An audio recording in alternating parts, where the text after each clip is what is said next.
बेटा पिछले वीडियो में हम लोगों ने इस बात को पढ़ा कि यदि कोई अवयवी कण या परमाणु कण घन के या अपने इकाई सेल के अलग अलग हिस्सों पर होता है, अलग अलग भाग पर होता है, तो उस परमाणु कण का कौन सा भाग इकाई सेल में हिस्सा लेता है।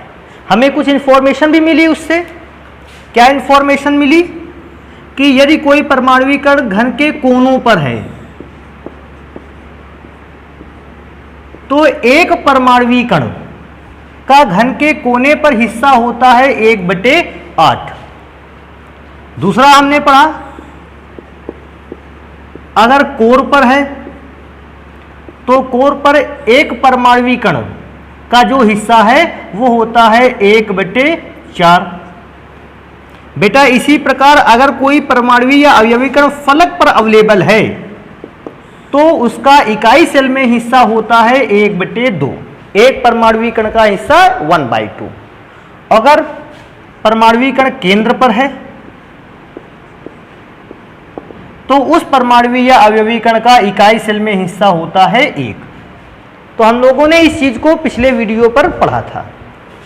आज हमें पढ़ना है कि अगर मुझे किसी भी परमाणु कण या अवयवी कण का स्थान बता देता है, कैसा स्थान बता देता है? बता देता है कोई परमाणु कण घन के केंद्र पर है या कोने पर है और स्थान बता दिया अगर उसने, तो हम यौगिक के फॉर्मूले को कैसे बनाएंगे।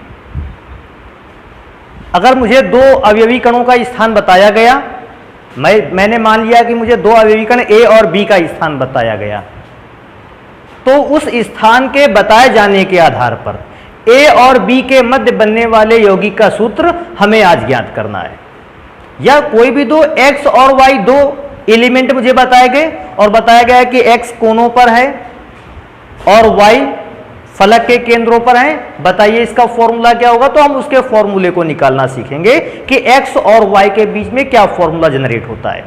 तो बेटा उस फॉर्मूले को जनरेट करने के लिए या फॉर्मूले के विषय में इंफॉर्मेशन प्राप्त करने के लिए मेरे पास ये 3 क्वेश्चन लिखे हुए हैं।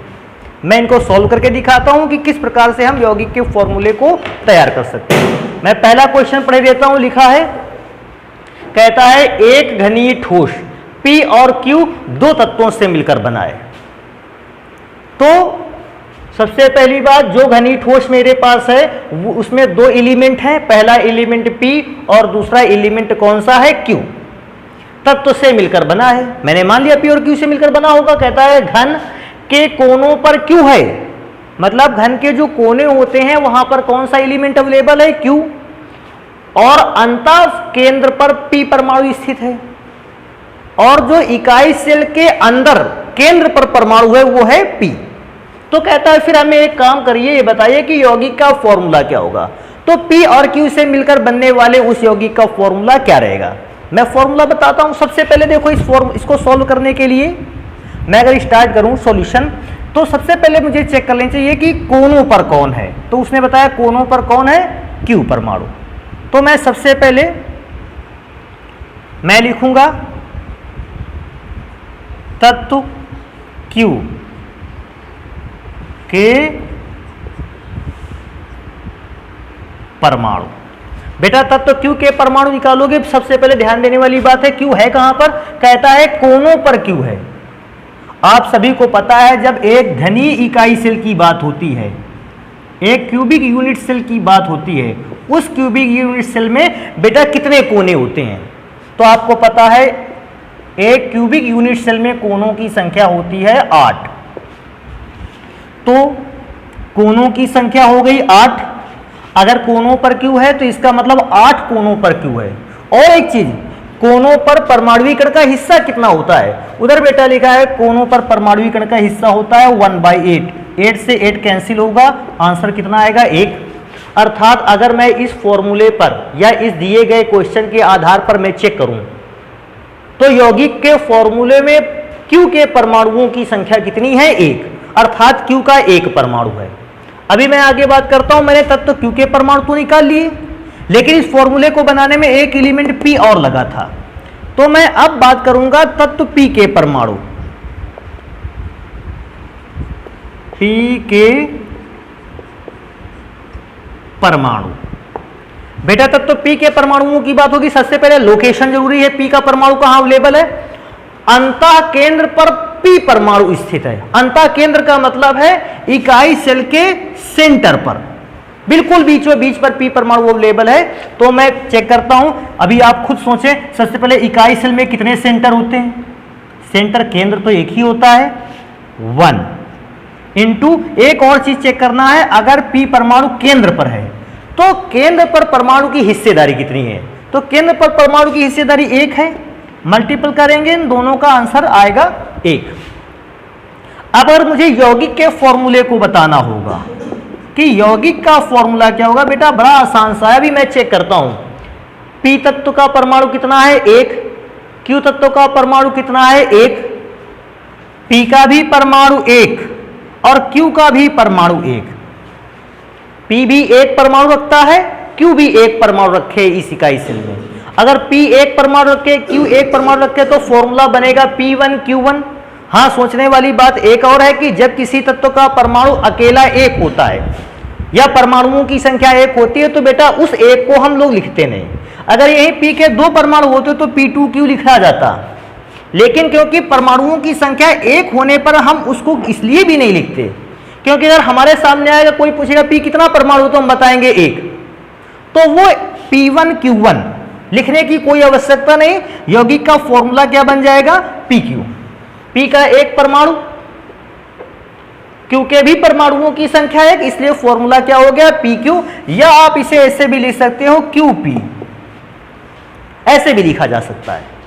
तो इस प्रकार से पहले क्वेश्चंस को हम इस प्रकार से सॉल्व कर सकते हैं। अभी सेकंड नंबर क्वेश्चन पर चलते हैं, इसको थोड़ा सा चेक करते हैं। बेटा इस बार क्या लिखता है, सेकंड नंबर पर कहता है यदि 3 तत्व PQR ठोस के रूप में क्रिस्टलीकृत है। बेटा पिछले सवाल पे 2 एलिमेंट थे P और Q, और इस बार 3 एलिमेंट है, P भी Q भी है और R भी है। मैं एक एक के लिए लिखे देता हूं। सबसे पहले मैं चेक करता हूं कि तत्व P के परमाणु कितने हैं, फिर मुझे पता करना है कि तत्व Q के परमाणु कितने हैं, और इसके बाद तत्व R के परमाणु कितने हैं। क्योंकि जब मुझे तीनों के तत्वों के परमाणुओं का नॉलेज हो जाएगा तभी हम फॉर्मूला बना पाएंगे। क्योंकि इस बार क्रिस्टल को बनाने में 3 प्रकार के एटम्स का यूज हुआ है। मैं स्टार्ट करता हूं डायरेक्टली।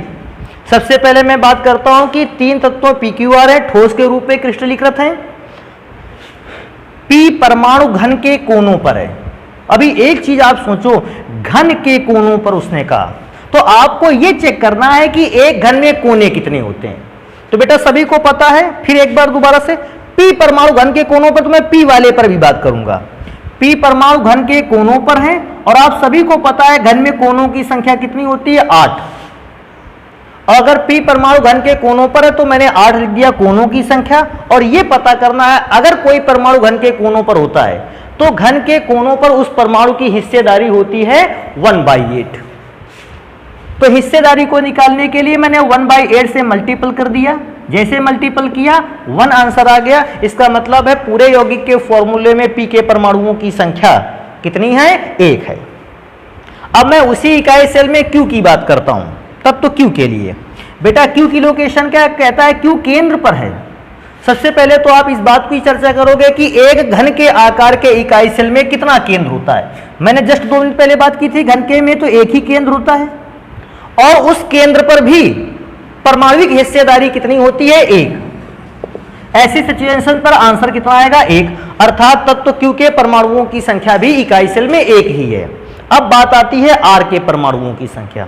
बेटा चेक करते हैं R के विषय में क्या देता है। कहता है R प्रत्येक फलक के केंद्र पर है। यह सोचने वाली बात है, जो R एटम है वो घनी इकाई सेल की प्रत्येक फलक के केंद्र पर है। तो मुझे यह चेक करना चाहिए कि एक इकाई सेल में घन की फलक कितनी होती हैं। आप सभी को पता है, इसके पहले भी मैंने कहा था, इकाई सेल में अगर घनी आकार में है फलकों की संख्या 6, 4 दीवारें होती हैं, एक ऊपरी वाली सतह, एक निचली सतह। तो क्योंकि R घन के फलकों के केंद्र पर है तो फलकों की संख्या तो हो गई 6। और फलकों पर परमाणु कण का हिस्सा कितना होता है, वो होता है 1/2। इससे डिवाइड करेंगे बेटा, आंसर आएगा 3। अगर मुझे फॉर्मूला लिखना है यौगिक का, मुझे अब पता चल गया कि इकाई सेल में तत्व P के परमाणुओं की संख्या 1, तत्व Q के परमाणुओं की संख्या 1 और तत्व R के परमाणुओं की संख्या कितनी है, 3 है। अगर मुझसे कहेगा फॉर्मूला क्या है, तो मैं बताऊंगा, क्योंकि P के परमाणुओं की संख्या 1 है P, Q के परमाणुओं की संख्या 1 है Q, R के परमाणुओं की संख्या 3 है, इसलिए R3। और रही बात P1 Q1 नहीं लिखा गया, क्योंकि मैंने पहले भी बता रखा है कि एक परमाणु की इंफॉर्मेशन नहीं देता है। अगर P लिखा इसका मतलब एक परमाणु है, Q लिखा इसका मतलब एक परमाणु है, R के 3 परमाणु थे, इसलिए उसकी इंफॉर्मेशन देनी जरूरी हो गई। तो ये बेटा इस प्रकार से सॉल्व कर सकते हो इस न्यूमेरिकल को। एक क्वेश्चन मेरे पास और है इसी से रिलेटेड लगभग, उस क्वेश्चन को भी देख लेते हैं। तो बेटा क्वेश्चन क्या है, कहता है CaF2 कैल्शियम फ्लोराइड क्रिस्टल में, क्रिस्टली ठोस रूप में है सोडियम कैल्शियम फ्लोराइड, और जिसमें से Ca++ चार्ज जो है वो फलक केंद्रित इकाई सेल बनाता है, FCC का निर्माण करता है। तो बेटा मैं तो सोचता हूं सबसे पहले हमें इस बात को पता कर लेना चाहिए, FCC फलक केंद्रित इकाई सेल में परमाणु कण कहां कहां पाए जाते हैं। तो मुझे पता है फलक केंद्रित इकाई सेल में FCC में कहां कहां पार्टिकल पाए जाते हैं। तो सबसे पहले पार्टिकल कहां पाए जाते हैं, कोनों पर, और पार्टिकल कहां पाए जाते हैं, फलक पर, और पार्टिकल कहां पाया जाता है, और कहीं पार्टिकल नहीं पाया जाता, 2 स्थानों पर पाए जाते हैं। आपने पढ़ा भी था FCC एक ऐसा इकाई सेल होता है जिसमें परमाणु कण या अवयवी कण घन के कोनों पर तो होते ही हैं, बल्कि समस्त फलकों पर एक एक अवयवी कण पाया जाता है। तो मैंने FCC संरचना पर देखा कि अवयवी कण कोनों पर होते हैं और फलक पर होते हैं। ध्यान रखने वाली बात है, FCC के अरेंजमेंट किसने बनाई है, Ca++ ने FCC की अरेंजमेंट बनाई है। तो FCC में जो परमाणुओं की संख्या निकालेंगे हम, वो भी किसकी होगी, Ca की होगी, F2 की होगी कि CF2 की होगी। तो क्योंकि Ca++ चार्ज ने FCC बनाया है, तो परमाणुओं की संख्या या आयनों की संख्या भी Ca++ की होगी। तो मैं यहां क्या लिखूंगा कि मुझे सबसे पहले Ca++ आयनों की संख्या चाहिए। मैं स्टार्ट करता हूं, Ca++ आयनों की संख्या कैसे निकलेगी, क्योंकि Ca++ ने FCC बनाया है, FCC में Ca कहां कहां होगा, कोनों पर होगा और फलक पर होगा। तो मैं चेक करता हूं बेटा कितने घन में कोने होते हैं। तो बात आती है घन में सर कोने होते हैं 8, और प्रत्येक कोने पर परमाणु कण का हिस्सा होता है 1/8 प्लस Ca++ चार्ज आयन कोनों पर तो था ही, साथ में फलक पर भी था। तो सबसे पहली बात, एक घन में फलक कितनी होती है बेटा, आपको पता है 6, और प्रत्येक फलक का अवयवी कण का हिस्सा कितना होता है, तो 1/2। इसको सॉल्व करते हैं तो बेटा 1 + 3 = 4, क्योंकि ये आयन की संख्या है। मुझे पता चला कि Ca++ आयनों की संख्या कितनी है, 4 है। मैं यहां लिखूंगा Ca++ आयनों की संख्या, आयनों की संख्या बराबर 4। अब मुझे Ca++ आयनों की संख्या तो पता चल गई, साथ में उसने कहा क्या है बेटा, अगर इस रूप में व्यवस्थित है Ca++ चार्ज FCC के रूप में व्यवस्थित है, तो एकक कोशिका में पाए जाने वाले फ्लोराइड आयनों की संख्या ज्ञात करिए। फ्लोराइड आयनों की संख्या आसानी से ज्ञात हो सकती है। सबसे पहले मुझे यह फॉर्मूला लिख लेना है बेटा। आप CaF2 एक फॉर्मूला लिए, आप बस इतना काम करो, इतना थोड़ा सा ध्यान देते हैं। CaF2 को सबसे पहले आयनों में ब्रेक करके देखते हैं। कैसे आयनों में ब्रेक करते हैं, Ca पर ++ चार्ज और 2F पर माइनस चार्ज। आयनों में ब्रेक इसलिए हुआ, कैल्शियम की बाहरी कक्षा में इलेक्ट्रॉनों की संख्या 2 थी, इसलिए मेटल होने के कारण इसने अपने 2 इलेक्ट्रॉन्स को लूज कर दिया, और वो लूज किए गए इलेक्ट्रॉनों को फ्लोरीन ने क्या कर लिया, एक्सेप्ट कर लिया, गेन कर लिया, ग्रहण कर लिया। इस इक्वेशन से मुझे एक बात पता चलती है कि कैल्शियम के फ्लोराइड को जब मैंने आयन पर तोड़ा, मुझे अगर एक Ca+ चार्ज मिलता है तो फिर फ्लोरीड आयनों की संख्या मुझे कितनी मिलती है? 2। अगर मैं CaF2 को आयंस में ब्रेक करता हूं, कैल्शियम आयन अगर मुझे 1 मॉलिक्यूल मिलता है तो फिर फ्लोराइड आयन मुझे 2 मॉलिक्यूल मिलता है। या ऐसे भी सोच सकते हैं, अगर मुझे कैल्शियम आयन 1 मोल मिलता है तो फ्लोराइड आयन मुझे 2 मोल मिलता है। बहुत आसान सी है बात। अगर हमारे फॉर्मूले को सॉल्व करने पर, हमारे क्वेश्चंस को सॉल्व करने पर कैल्शियम आयन एक इकाई सेल में कैल्शियम आयन 4 मिलते हैं, तो फिर फ्लोराइड आयनों की संख्या कितनी होनी चाहिए? 8। तो मैं यहां लिखूंगा फ्लोराइड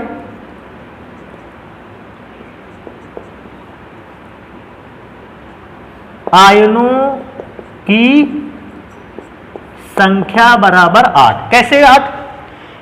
एक कैल्शियम आयन के साथ 2 फ्लोराइड आयन मिलते हैं। हमेशा कैल्शियम अगर एक आयन मिला है तो फ्लोराइड के 2 आयन, अगर कैल्शियम के 2 आयन होते तो फ्लोराइड के फिर 4 आयन होते, और कैल्शियम के अगर 3 आयन होते तो फ्लोराइड के 6 आयन होते। लेकिन हमारे क्वेश्चन को सॉल्व करने पर कैल्शियम के 4 आयन मिलते हैं। मैं समझ गया इक्वेशन के हिसाब से, अगर कैल्शियम के 4 आयन तो फ्लोराइड के कितने आयन हो जाएंगे? 8, जस्ट डबल। कैल्शियम के 1 आयन पर फ्लोराइड के 2 आयन प्राप्त होते हैं, तो कैल्शियम के 4 आयन पर उसी प्रकार फ्लोराइड के 8 आयन प्राप्त होंगे। तो बेटा इस प्रकार से आप किसी भी अगर इकाई सेल में आपको अवयवीकरण की व्यवस्था पता है कि कौन सा अवयवीकरण कहां पर पाया जाता है, तो उसके फॉर्मूले को आप आसानी से बना सकते हो कि उस क्रिस्टल का फॉर्मूला क्या होगा। मैंने PQR पर दिए रखे हैं। हो सकता है आपको क्वेश्चंस में कोई निश्चित एलिमेंट मिल जाए, Na मिल जाए, Cl मिल जाए, या CaF2 टाइप का क्वेश्चंस मिल जाए, आप इसको आसानी से सॉल्व कर सकते हैं। बेटा इस आर्टिकल को पढ़ने के बाद हमारे यहां नेक्स्ट आर्टिकल आता है संकुलन, क्लोज्ड पैकिंग। तो बेटा क्लोज्ड पैकिंग का आर्टिकल हम लोग पढ़ते हैं अपने नेक्स्ट वीडियो पर। धन्यवाद।